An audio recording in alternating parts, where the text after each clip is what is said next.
Glória a Deus, gente. Estamos aqui em uma reunião, mais uma célula para nós compartilharmos uma palavra poderosa da parte do Senhor. E o tema da nossa mensagem de hoje é um tema que é fundamental na vida de todo aquele que entrega a sua vida, daquele que quer viver uma vida com o Senhor, que quer conhecer mais quem é o Deus Criador, quem é Cristo Jesus, o seu Filho.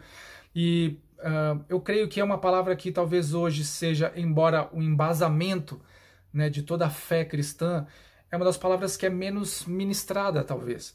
Nós falamos muito da bênção do Senhor, nós falamos muito da vitória que Deus vai nos dar, nós falamos das conquistas que o Senhor tem para nós, nós falamos muito sobre aquilo que o Senhor Deus nos deixou como herança, mas nem sempre nós falamos sobre esse tema, que é um tema que é a base, né, é o fundamento, não apenas da nossa fé, mas é o fundamento de tudo aquilo que nós estamos vivenciando, experimentando e fazendo na presença do Senhor. E se esse fato nunca tivesse acontecido, primeiro, nós nem estaríamos aqui reunidos, não haveria nenhuma necessidade de nós estarmos falando sobre isso, nem talvez, aliás, nem com certeza, nós teríamos salvação.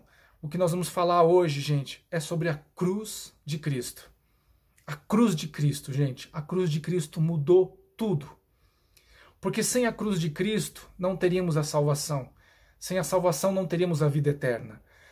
Mas a vida eterna é algo que vai acontecer depois daqui. Mas a cruz de Cristo não é apenas por uma vida que vai acontecer depois daqui. A cruz de Cristo é por uma vida de plenitude, de abundância aqui, neste lugar, nessa terra, nesse mundo, né, que, como a palavra diz, tem muitas coisas ruins que acontecem, que são resultado do pecado, mas se não fosse a cruz de Cristo, nem sequer nós estaríamos reunidos aqui. Nos lembrando que quando nós iniciamos essa célula, há 8 anos atrás, né, quando nós iniciamos essa célula, nós iniciamos justamente porque nós queríamos propagar, divulgar a palavra do Senhor, o amor de Deus, as promessas que Ele tem, e todas as coisas que Ele tem preparada para nós, e tudo isso só foi possível por causa da cruz do Calvário, por causa da cruz de Cristo. Ela é o fundamento que nós jamais podemos nos esquecer, nem nos separar, não podemos colocar de lado. Amém? Eu quero compartilhar com você hoje sobre essa mensagem, usando um texto que está lá no livro de Marcos, capítulo 15, e nós vamos ler dos versículos 21 a 24.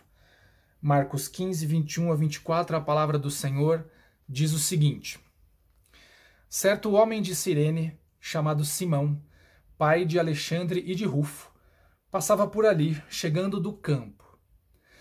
Eles o forçaram a carregar a cruz. Levaram Jesus ao lugar chamado Gólgota, que quer dizer lugar da caveira. Então lhe deram vinho misturado com mirra, mas ele não bebeu. E o crucificaram, dividindo as roupas dele, tirando sortes para saber o que cada um iria ficar. Amém, gente. Nós estamos falando aqui de um texto, lá do livro de Marcos, que está relatando esse momento em que Jesus estava fazendo, né, a transição entre o lugar onde ele recebeu a sua sentença através, né, da pena de morte e também já foi chicoteado, foi torturado.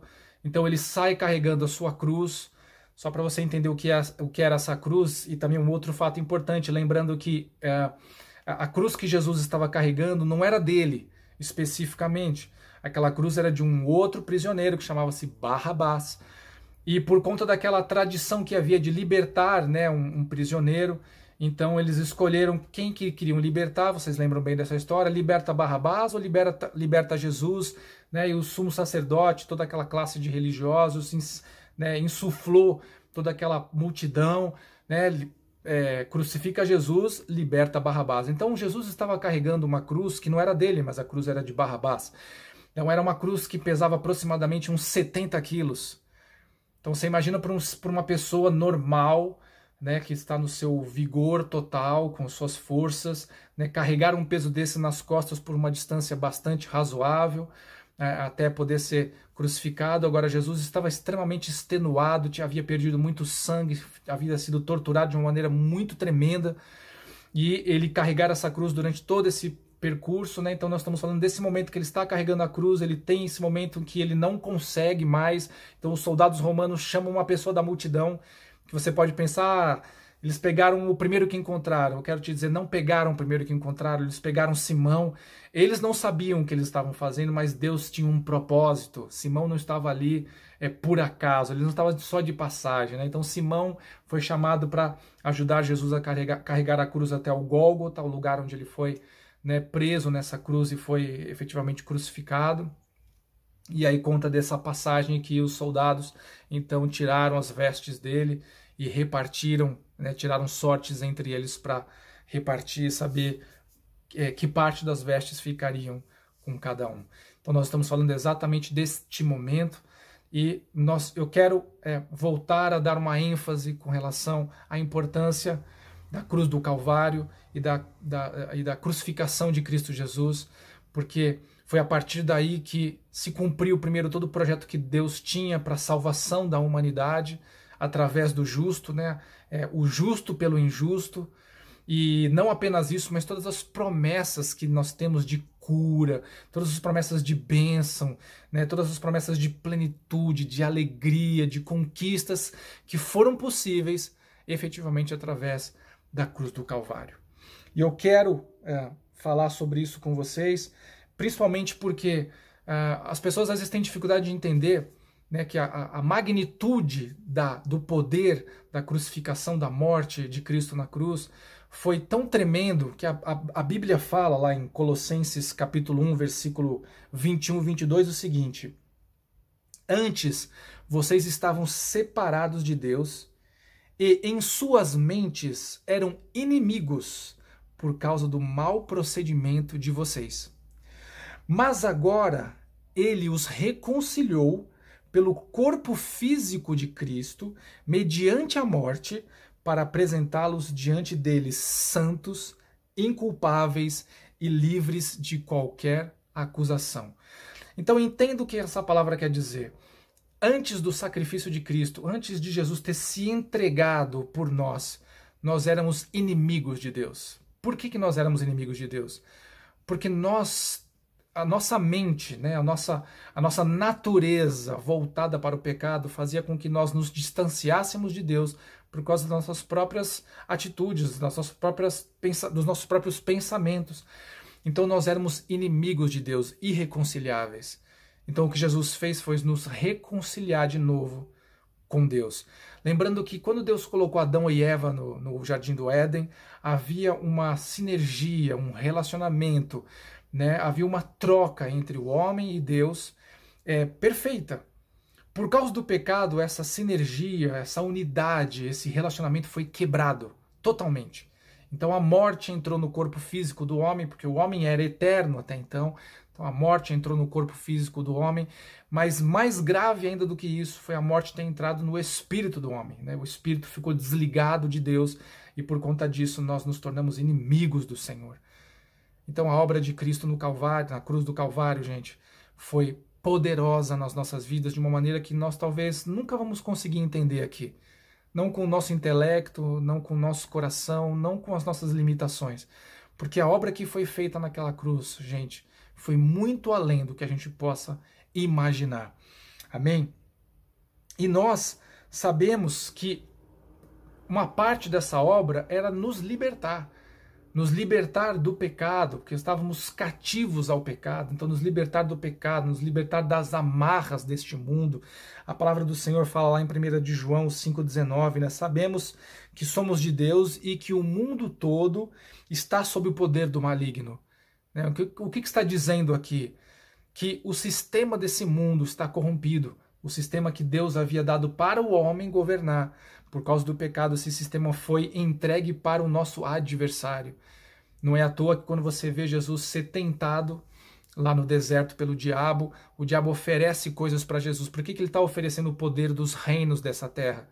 Porque a autoridade, porque o sistema deste mundo que antes era do homem, o homem entregou para o diabo quando pecou. Então nós sabemos que o sistema é contra nós. O sistema não é um sistema que Deus estabeleceu, mas é um sistema que o adversário implantou. Mas a cruz do Calvário permite que nós possamos viver neste mundo, mas debaixo do sistema de Deus, debaixo, né, do poder de Deus. Amém? E eu quero começar falando com vocês, nós vamos falar sobre 3 tópicos especificamente, mas eu quero começar no primeiro tópico, que vai falar sobre a cruz de Simão. Aí você vai me perguntar assim, mas Carlão, você não está falando que o tema da mensagem é a cruz de Cristo? Sim, a cruz é de Cristo. Mas eu quero falar para vocês da cruz de Simão, porque isso vai nos ajudar a compreender um pouco do que aquilo que Simão viveu, e isso serve para nós também, isso é verdade para as nossas vidas também. Lá em Mateus 27:32 diz assim: Ao saírem, encontraram um homem de Cirene chamado Simão e o forçaram a carregar a cruz. E lá em Lucas 23:26 diz assim: Enquanto o levavam, agarraram Simão de Cirene, que estava chegando do campo, e lhe colocaram a cruz às costas, fazendo-o carregá-la atrás de Jesus.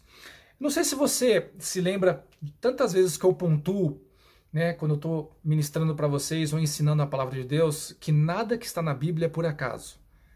Se Deus ocultou alguma informação, aquilo não era importante para nós naquele momento. Se Deus colocou alguma informação, nós precisamos ficar atento que Deus está querendo falar alguma coisa conosco. Então Deus está falando aqui de uma pessoa e não era uma pessoa qualquer, ele tinha um nome, era Simão. Simão era de Cirene. Então procurou se deixar muito claro da onde aquela pessoa tinha vindo, porque isso fazia parte de alguma coisa importante que Deus queria nos trazer. Eu quero que você tente se colocar agora na posição dessa pessoa. Então vamos entender um pouquinho quem é Simão. Simão é pai.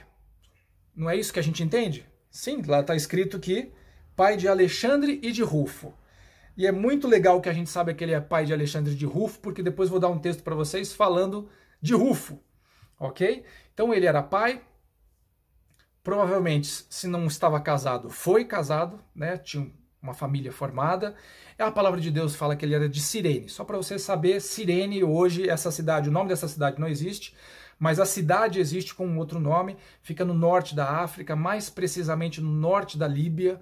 É uma cidade que fica aproximadamente, uns 1.700 quilômetros de Jerusalém, ok?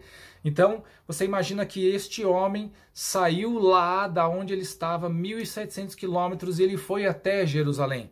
Ele não era uma pessoa local, não era uma pessoa de dentro de Israel, embora, né, os estudiosos creem que porque essa cidade de Cirene era uma cidade que havia sido implantada não pelos romanos, mas pelos gregos, e havia naquela localização e nessa cidade também uma sinagoga que era muito forte, então havia presença de judeus naquela região. Inclusive o nome dele, Simão, né, no hebraico tem um significado, então é um nome hebraico. Então os estudiosos creem que ele não era uma pessoa qualquer, realmente ele era um judeu que tinha saído lá de Cirene e se deslocado esses 1.700 quilômetros até Jerusalém. E repare que não foi num momento qualquer, isso também é muito importante. Quando é que Jesus foi crucificado? Vocês se lembram? Qual é o momento da história que Jesus foi crucificado? Ele é o Cordeiro Pascal, não é isso? Ele não é o Cordeiro que foi imolado pelos nossos pecados? Então, o que nós estamos entendendo aí é que Simão veio para Jerusalém especificamente para passar pela Páscoa, porque isso era meio que obrigatório, vamos dizer assim, para todo judeu. Ele tinha que vir pelo menos uma vez para Jerusalém para participar desse momento. Então ele estava lá para ver os animais serem imolados, depois, né, os sacerdotes iriam aspergir aquele sangue sobre as pessoas. Então eu creio que Simão veio para a cidade com essa expectativa de chegar na Páscoa lá, de poder participar do sacrifício do Cordeiro, de receber, nem que fosse uma gotinha de sangue que fosse aspergido pelo sacerdote. Então havia toda aquela expectativa. Uma pessoa se deslocou de muito longe, gente, porque 1.700 quilômetros para a gente hoje pode não dizer muita coisa, mas naquela época, gente, era um negócio muito distante. E Simão está lá justamente para esse evento e, de repente, ele se vê impedido de participar daquilo que ele foi fazer. Porque ele está andando pela cidade, vindo do campo, como a palavra diz, vindo do campo. A gente não sabe se ele já estava na cidade há algum tempo, foi até o campo fazer alguma coisa, ou se efetivamente era a chegada dele na cidade, naquele momento. E ele topa com aquela multidão, né, e vê o Galileu desgastado, um Galileu cansado, ensanguentado, carregando uma cruz nas costas, não que fosse alguma coisa fora do normal, né, no aspecto da crucificação, porque isso era o método de pena de morte romana mais comum daquela época, então não era algo que era novidade, mas quando acontecia era algo que movimentava a cidade, principalmente no caso de Jesus, que havia adentrado em Jerusalém. Não sei se vocês se lembram, né? Sentado no burrinho e todos declarando que ele era o Filho de Deus, que ele era o Messias, que ele era o Rei, e enfim. E essa mesma pessoa agora está carregando uma cruz, foi condenada à morte, em breve vai estar pendurada no madeiro.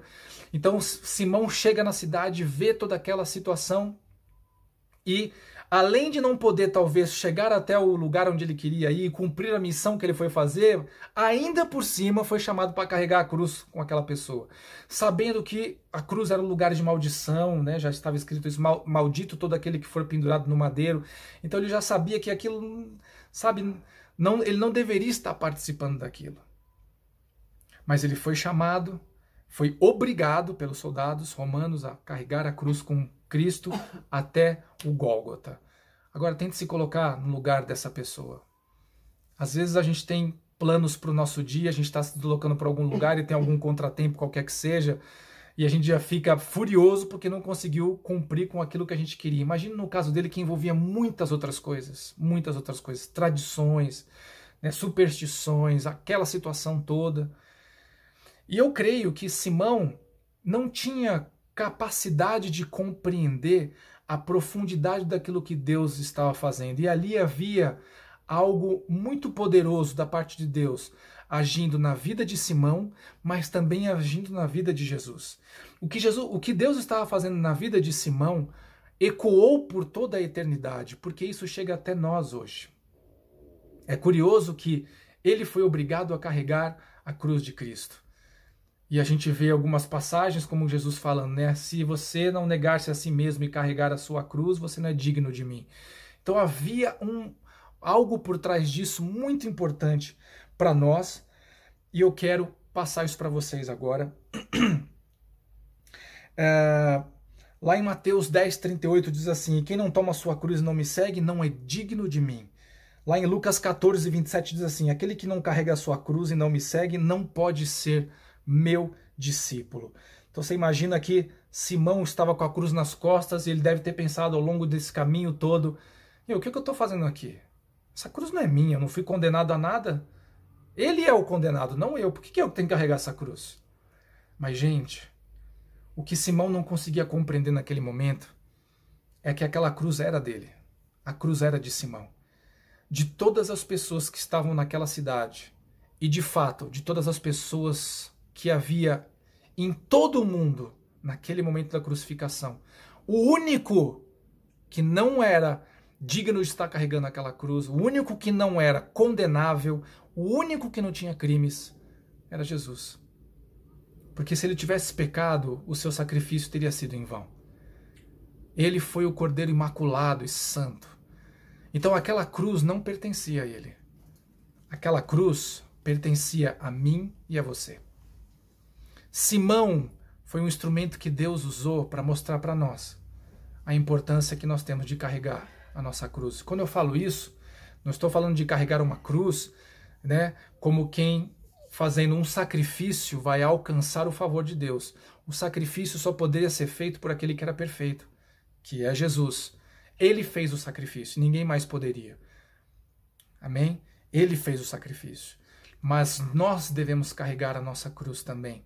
Então Simão foi o modelo de cada um de nós, de entrega, de entendimento, de submissão a Deus, na caminhada que nós temos aqui para fazer a vontade de Deus se cumprir nas nossas vidas, porque isso é o melhor para nós, para implantarmos o reino que Deus quer estabelecer sobre a terra e principalmente para que nós sejamos livres.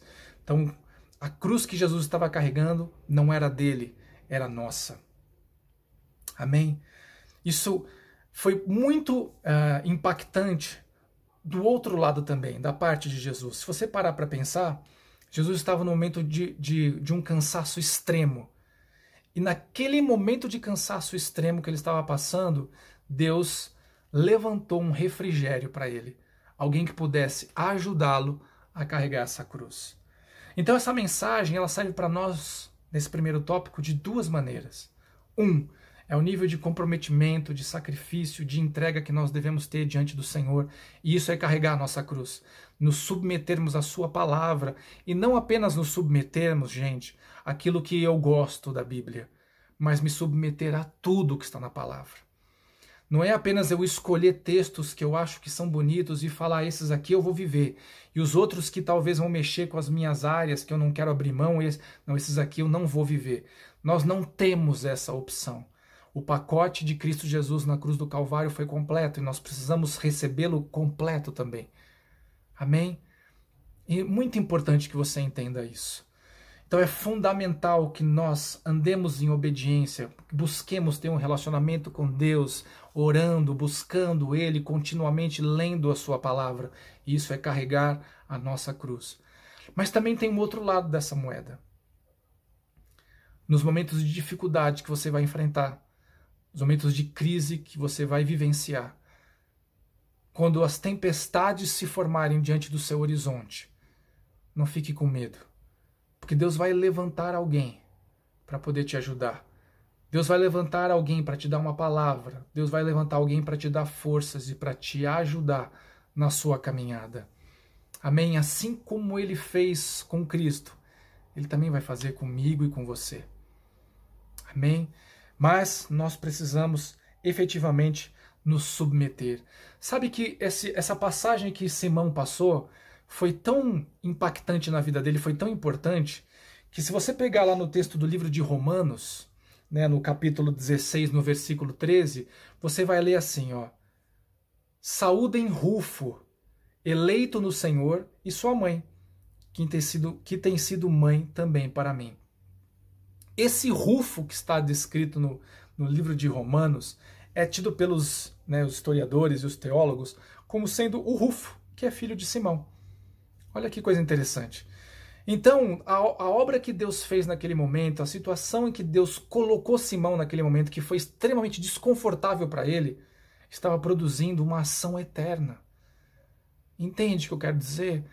Às vezes Deus vai nos colocar em situações extremas e difíceis, e naquela hora nós não vamos querer estar naquela situação, nós vamos lutar contra aquela situação, nós vamos tentar sair daquela situação com a força do nosso braço. Mas o que eu quero dizer para você é que Deus muitas vezes vai nos colocar numa situação como essa, de carregar uma cruz como a que Simão estava carregando, contra a nossa vontade, mas Ele está produzindo alguma coisa na nossa vida que é muito maior do que a gente pode compreender naquele momento. Uma das coisas que eu mais falo: não lute contra Deus, você nunca vai vencer. Ao invés disso, se você não está entendendo o que está acontecendo, simplesmente se submeta, se entrega. Sabe, como algum de nós poderia pensar em resistir o poder de Deus, em resistir aquilo que Deus quer fazer nas nossas vidas? Ninguém gosta de passar por dificuldades. Ninguém gostaria de estar na pele de Simão e ter que,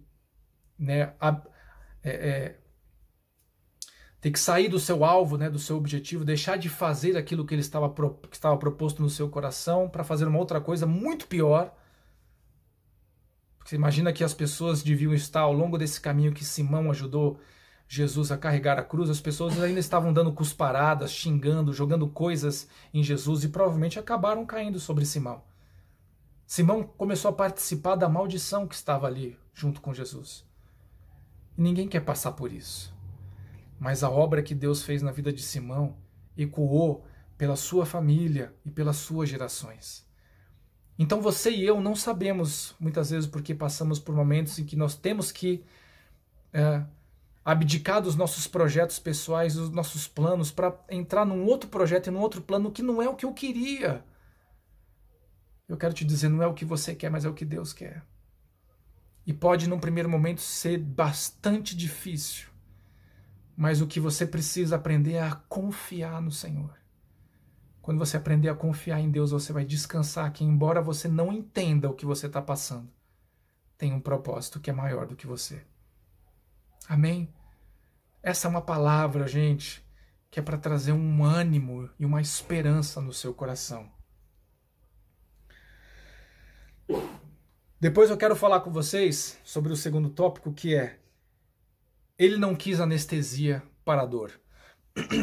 Nós lemos ali um versículo que diz assim: então lhe deram um vinho misturado com mirra, mas ele não bebeu.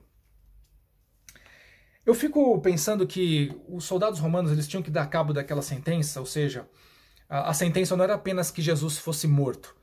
Ele precisava ser torturado, ele precisava carregar a sua cruz, e quem tinha que carregar era ele. Os soldados não poderiam carregar aquela cruz, mas era Jesus que tinha que carregar aquela cruz. E ele deveria chegar até o Gólgota com aquela cruz, para depois ele ser pendurado, e ali na cruz ele deveria morrer. Ele não podia morrer no caminho. Ele não podia ter morrido no processo de tortura, né? Na quarentena de chicotadas. Ele não podia morrer no caminho, ele tinha que morrer na cruz. Eu fico imaginando se os soldados estavam preocupados de ver que ele não tinha condições de chegar até lá. Eu falei, o sujeito vai morrer no meio do caminho e as nossas autoridades vão vir nos cobrar. Por que o cara morreu no meio do caminho e não morreu lá na cruz? A morte é por crucificação, não é morte por carregar a cruz, é morte por morrer na cruz. Então, vendo todo aquele processo que Jesus estava passando, extenuado, eles tentaram amenizar essa dor, né? Tentaram talvez diminuir essa dor quando ofereceram para Jesus esse vinho com mirra. E Jesus poderia talvez ter aceitado isso, falar, vou amenizar um pouquinho a minha dor, já que eu vou ter que morrer mesmo, e o fato é que eu tenho que morrer pelos pecados, por que eu não posso morrer sem dor? Mas veja que Jesus não escolheu esse caminho. E eu não falo isso num aspecto como se a gente estivesse sendo, imputando em nós um autoflagelamento, sabe? Uma autodor. Não é esse o sentido. Havia algo muito profundo naquilo que Jesus estava fazendo, e por isso ele não aceitou receber uma mistura que pudesse vir a diminuir a sua dor, a tirar a sua dor. Ele precisava sentir aquela dor. E você sabe por que ele precisava sentir essa dor? Lá no livro do profeta Isaías, no capítulo 53, no versículo 4, diz assim: certamente ele tomou sobre si as nossas enfermidades, e sobre si levou as nossas doenças. Contudo, nós o consideramos castigados por Deus, por ele atingido e afligido. Jesus não queria abrir mão de sentir a dor, porque aquela dor não era só dele. Aquela dor era a minha e a sua dor. E ele escolheu não ficar imune àquela dor, porque ele, levando sobre si a nossa dor, nós poderíamos levar sobre nós a sua cura, a sua salvação. E eu não falo apenas da dor física, mas muitas vezes da dor na alma. Amém? Eu vou falar para vocês que as pessoas passam por muito mais problemas de alma do que problemas de enfermidades físicas. As pessoas são afligidas nos seus dias muito mais na sua alma do que propriamente nos seus corpos físicos. E você entende o que eu quero dizer com isso. Mas isso também Jesus escolheu levar sobre si. Ele estava experimentando toda a nossa dor para que nós pudéssemos experimentar a sua cura. Para que nós pudéssemos experimentar o seu refrigério. Para que nós pudéssemos experimentar o seu afago. Tudo aquilo que ele sofreu, gente, e ele escolheu passar por esse sofrimento, ele escolheu porque ele queria nos livrar disso. E é claro que você pode me falar, mas Carlos, a gente passa por momentos difíceis aqui, a gente fica enfermo, tem gente que está morrendo de Covid, tem gente que está morrendo de câncer, de infarto, de AVC, não é verdade? Eu tenho dores na minha alma, tenho coisas dentro de mim que eu não consegui tratar, não consegui resolver. Eu não estou falando de mim, estou falando num aspecto genérico, e talvez você esteja passando por isso que eu estou falando. O que eu quero te dizer é que a obra que Jesus fez na cruz, quando ele escolheu receber a dor e sentir aquela dor, que é a nossa dor, ele estava fazendo isso para que você fosse livre. Amém? O problema das pessoas hoje, quando elas passam por um momento difícil, que as suas almas estão amarguradas, ou estão ressentidas, ou estão cheias de peso, cheias de amargura, as pessoas tentam escapatórias com muitas coisas. Usam remédio forte, entram em bebidas, usam drogas. O vazio da alma muitas vezes nos leva a desejos ilícitos da carne, por aí vai. A gente pode. Essa lista é extensa, gente, extensa, de coisas que nós podemos praticar tentando aliviar a nossa dor.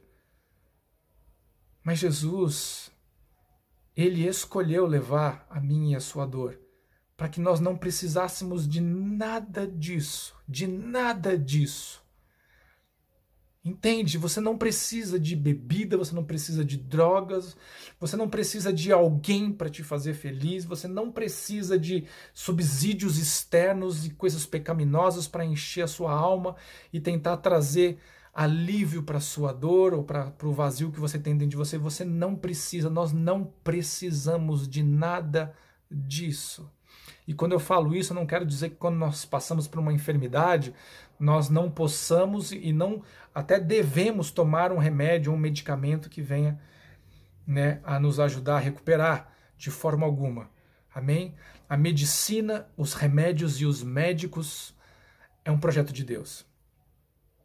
Por isso nós falamos que Jesus é o médico dos médicos, porque médico é um projeto de Deus. E não é porque Deus cura sobrenaturalmente, ou seja, sem ajuda de remédios e de médicos, significa que ele sempre vai fazer assim. Amém? Mas o que eu quero dizer para você é que às vezes o que nós estamos passando não necessita de algo que venha a suprir o nosso interior, ou venha a suprir a nossa alma. Nós já recebemos da parte de Cristo Jesus. Amém? Nós já recebemos da parte de Cristo Jesus. Então tome posse disso na sua vida. Jesus escolheu passar pela dor para que a sua dor estivesse sobre ele. Eu não sei qual é a dor que você tem dentro de você. Eu não sei nem mesmo se você está enfermo, em uma enfermidade verdadeira no seu corpo mesmo, uma doença. Mas eu sei que o Senhor escreveu aqui. O Senhor escreveu, dizendo que ele levou sobre si as nossas enfermidades, as doenças. Ele levou sobre si a nossa dor, nosso fracasso, as nossas limitações, para que nele nós pudéssemos vencer. Amém? Tome posse disso em nome de Jesus. Receba da parte do Senhor. Em nome de Jesus, cura para a sua alma. Cura para a sua alma que está abatida, amargurada, triste. Cura para o seu corpo em nome de Jesus. Porque essa foi a obra que Jesus fez lá na cruz. E por último, eu quero fechar falando para vocês sobre as suas vestes foram repartidas. Tem um porquê. Por que alguém colocaria lá que as vestes de Jesus foram repartidas? Qual é o intuito de explicar isso? É a selvageria humana? Tem coisas mais profundas do que isso que eu quero explicar para você. Eu quero pegar aqui 4 textos da Bíblia que vão falar sobre vestes. Só para você ver como vestes é importante e existe um sentido por trás dessa palavra, eu vou citar apenas 4 textos, mas a gente vai abranger neles bastante coisa. O primeiro texto eu peguei de Apocalipse 22, versículo 14, que diz assim: Felizes os que lavam as suas vestes, e assim têm direito à árvore da vida e podem entrar na cidade pelas portas. Aqui está falando especificamente de lavar as suas vestes no sangue do Cordeiro. Ok? Então, quem tem as vestes lavadas tem um diferencial de quem não tem as vestes lavadas. Então, no caso, o status da veste é importante. O status da sua veste, eu não estou falando da sua roupa, da sua camisa, né, da roupa que você está usando aí, mas o status da sua veste, das suas vestes é importante. Ok? Lá em Salmos 109, 29 diz assim: Sejam os meus acusadores vestidos de desonra, que a vergonha os cubra como um manto. Opa, então pera um pouquinho. essas pessoas deveriam estar vestidas com essas vestes aqui que são de desonra, de vergonha, por aquilo que eles estão fazendo, pela injustiça que eles estão praticando. Então está falando de vestes, não as vestes físicas, mas as vestes espirituais. Lá em Zacarias 13, versículo 4 diz assim: naquele dia todo profeta se envergonhará da sua visão profética, não usará manto de profecia feito de pele para enganar. Aqui Deus está falando através do profeta Zacarias, especificamente dessa parte dos profetas da época, e esses profetas estavam profetizando aquilo que não era a vontade de Deus, ou seja, estavam usando a sua boca para declarar aquilo que Deus não estava falando. Então ele está literalmente dizendo aqui que eles deveriam se envergonhar dessa visão profética e não usar mais o manto do profeta, lembrando que o profeta tinha talvez aquela roupa específica. Então ele está dizendo, você não vai mais usar esse manto de profeta para mostrar para as pessoas que é profeta e enganá-los com essas palavras que não são minhas. Então aqui está falando que as vestes podem servir para mostrar alguma coisa que não é na verdade. A gente sabe e fala muito disso, principalmente dentro da igreja, que a gente fala que o sujeito põe a roupa de crente e vai no domingo na igreja. Então durante a semana toda ele é o cara que fala mal, murmura, xinga, bate na esposa, não liga para os filhos, o cara mente, engana, faz coisas erradas no seu trabalho. No domingo ele toma banho, põe aquela roupa de crente, põe a Bíblia debaixo do braço e vai para a igreja e tem aquela cara de santo, mas na verdade o que Deus enxerga não é as suas vestes, né? Não é a sua aparência exterior, mas aquilo que está lá dentro. Então, nós estamos falando de vestes especificamente, o que elas aparentam e o que na verdade são nas nossas vidas. E o último texto é o texto de Isaías 61:10, que diz assim: é grande o meu prazer no Senhor, regozija-se a minha alma em meu Deus, pois ele me vestiu com as vestes da salvação e sobre mim pôs o manto da justiça. Qual o noivo que adorna a cabeça como um sacerdote, qual noiva que se enfeita com joias. Olha o que Deus está falando aqui através da vida do profeta Isaías, né? Então, nós associamos esses textos e entendemos que quando a Bíblia fala de vestes, ela pode tanto estar falando sobre uma aparência exterior, ou seja, aquilo que a pessoa quer aparentar para os outros, mas dentro ela não é, como também está falando das vestes interiores, que são aquelas que Deus vê, e aí mostra exatamente o que nós somos, e essas vestes podem ser transformadas ou não, elas podem estar rotas ou podem estar vestes de fino linho, puro, branqueadas, que é isso que nós vamos conversar aqui. Por que rasgaram e dividiram as vestes de Jesus? Você já parou para pensar? Por que fizeram isso? Porque ele andava com roupa de grife, e os soldados viram que era a roupa da moda, era uma túnica da Gucci, e era um cinturão da Hermès, e aí os soldados romanos pegaram essas roupas e dividiram entre eles porque era muito cara. Não. Havia um significado muito especial nisso. Jesus é o Cordeiro Imaculado que foi sacrificado. Sobre ele não havia nenhum pecado.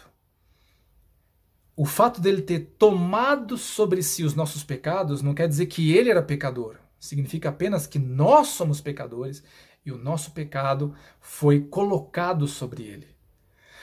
Então as suas vestes, gente, eram vestes de justiça. Eram não? São vestes de justiça. E esse momento em que os soldados pegaram as vestes de Cristo e repartiram e tiraram sorte entre elas, é exatamente o que Deus está querendo falar conosco sobre Jesus trocar de lugar conosco e Jesus trocar as nossas vestes. Amém? Significa que as vestes dele, que são vestes de justiça, são colocadas sobre nós. E as nossas vestes, que são vestes de pecado, são vestes de injustiça, por causa do pecado que nós cometemos. Essas vestes são trocadas, ou são purificadas. Amém? E nós passamos a vestir estas vestes espirituais que trazem em nós, embora a gente não consiga enxergar um no outro, mas se nós tivéssemos uma visão espiritual aberta, nós poderíamos ver as nossas vestes espirituais salpicadas do sangue de Cristo Jesus, nos purificando de todo pecado. Então, quando Jesus teve suas vestes repartidas, isso era literalmente as vestes de justiça de Deus vindo até nós. Nós não poderíamos ter essas vestes por nós mesmos, mas nós alcançamos elas porque Jesus nos entregou. Essa é o significado, este é o significado de quando as vestes de Cristo foram rasgadas e foram distribuídas, para que você se lembrasse que você não pode praticar, né, a justiça em todo momento. Eventualmente nós erramos, eventualmente por causa da nossa limitação, e quando eu falo isso, não estou usando isso como desculpa para pecar, porque nós não temos desculpa para pecar, né? Não podemos de forma alguma falar assim, eu sou limitado, sabe, minha origem pecaminosa, por isso que eu erro. Não podemos entrar num erro desse, isso seria um erro grave. Nós pecamos tentando acertar. Nossas limitações às vezes impõem para nós certas derrotas no meio do caminho.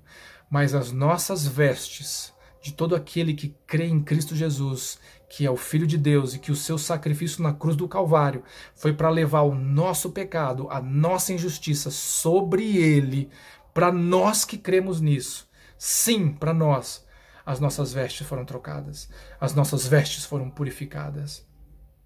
Amém? E você passa a ter vestes de justiça na sua vida. A obra de Jesus Cristo na cruz do Calvário, gente, foi extremamente poderosa nas nossas vidas.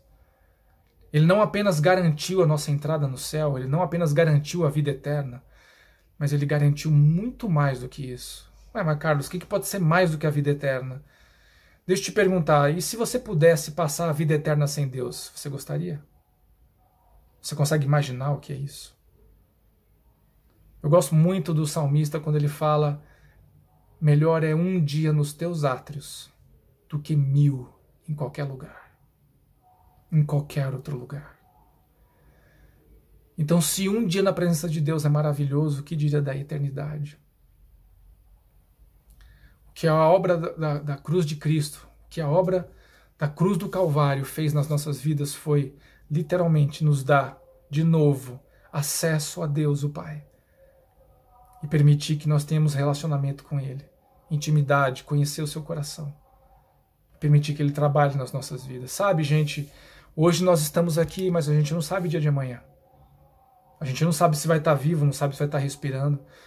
E isso não quer dizer em nenhum aspecto de que Deus não está cuidando, Deus não está zelando. Sabe, as pessoas às vezes ficam presas nesse aspecto do sobrenatural de Deus. Lázaro foi ressuscitado. Tá, mas Lázaro não viveu para sempre, ele morreu depois. É que Lázaro morreu 2 vezes, ok? Tipo, não sei se isso é bom ou isso é ruim, tá, gente? Porque passar pela morte não deve ser fácil, porque é o último inimigo a ser vencido.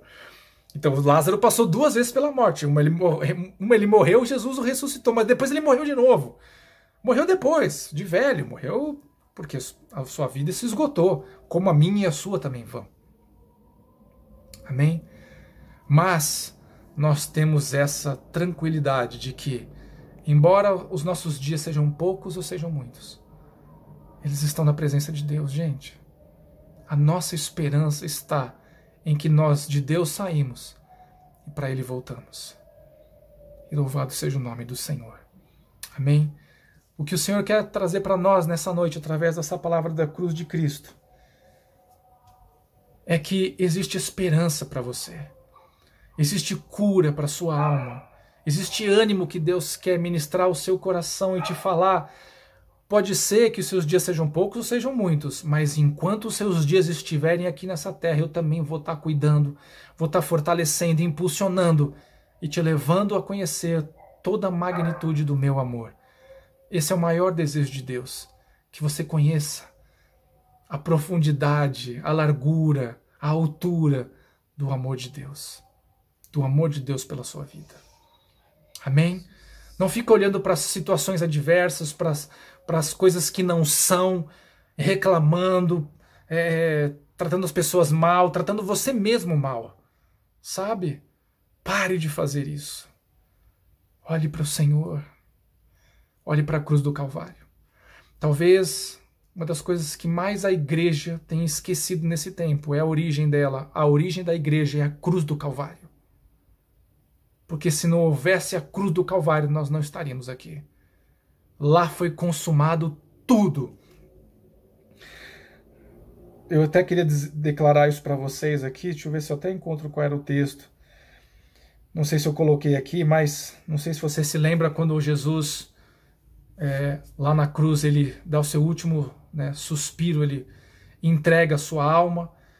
E aquela palavra, que no original ele está declarando quando ele dá o suspiro e entrega a sua alma, ele fala teléu. Teléu quer dizer que está consumado. Essa palavra teléu naquela época era usado, por exemplo, quando um criminoso tinha cumprido a sua pena. Então colocava-se essa plaquinha, teléu, ou seja, esse cara já cumpriu a sua pena. Ou então quando você tinha uma dívida financeira com alguém e você quitava, era teléu. Então ali o que Jesus disse é: está consumado, teléu. Está tudo resolvido, já foi feito, está cumprido aqui na cruz, o pacote completo, tudo que a humanidade tem de ruim, de errado, todos os pecados do passado, do presente e do futuro, meu e seu, dos nossos filhos e das gerações que se seguem, estavam sobre Cristo Jesus, para que você pudesse viver a excelência dele. Ele morreu a nossa morte, para que nós vivêssemos a sua vida. Então pare de olhar para as coisas difíceis, pare de olhar para aquilo que não é. Saboreie a presença de Deus na sua vida, porque enquanto você não aprender a fazer isso, você vai continuar reclamando que a vida não é como você gostaria, que você não tem o que você precisa, ou que você não é o que deveria ser.